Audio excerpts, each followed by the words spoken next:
Hi there, Scorpios. Thanks so much for tuning in. I'm Astrogirl looking at June 19 through June 25. And this week, the planets are pretty much all lined up in Cancer, the sign of the mother, the most maternal sign in the zodiac. And it's your fellow water sign in your ninth house of overseas travel, higher education, and foreign affairs. Now, if you're involved in a long distance relationship, this is a time when things are going to come to a crunch. And it's important that you know how you feel, where you stand, and where you see yourself in the next couple of months before rushing into anything.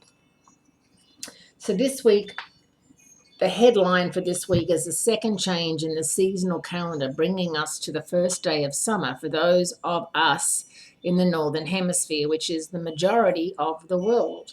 Along with that major movement, there's also a sign change for Mercury. Mercury moves out of Gemini and into Cancer, a new moon in Cancer, a Venus-Pluto trine, and a Mars-Jupiter square, both of which are going to be affecting you.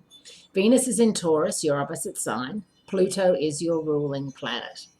Mars is your co-ruler, and Jupiter is in your 12th house of past karma.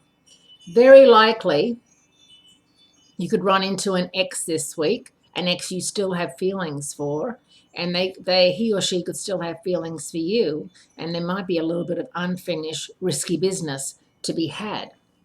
Now, the first day of summer or winter, depending on where you live, is Wednesday, June 21st, coinciding with the sun moving into Cancer as it usually does.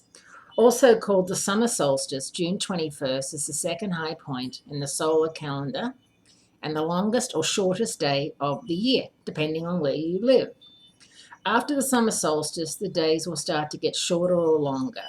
The Cancer sun will spotlight emotions, families, housing, homeland security, and women for the next month.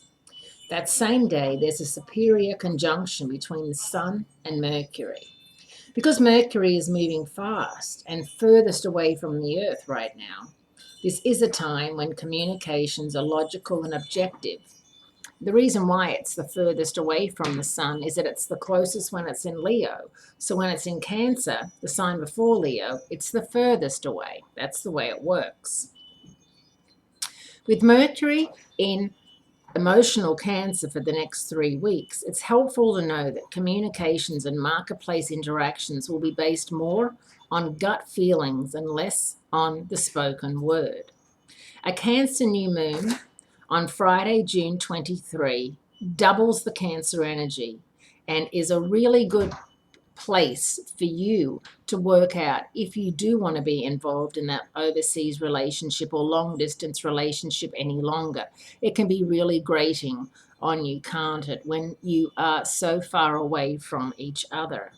Some heavy love vibes are going down on Saturday, June 24, when Venus in Taurus makes a trine to darkly sensual Pluto for the first time this year. Venus is at her best in Taurus, and this trine sets the stage for heavy-duty love scenes. Be sure that things don't get out of hand in that department, because the next day, Sunday, June 25, Mars squares off with Jupiter, meaning all bets are off, because it's going to be much easier to say yes to anything than to say no. So, a lot happening for you around your sign, not necessarily in your sign, but it's going to be a very interesting week indeed. And have a good one, and I'll speak to you again next week. Thanks, Scorpio.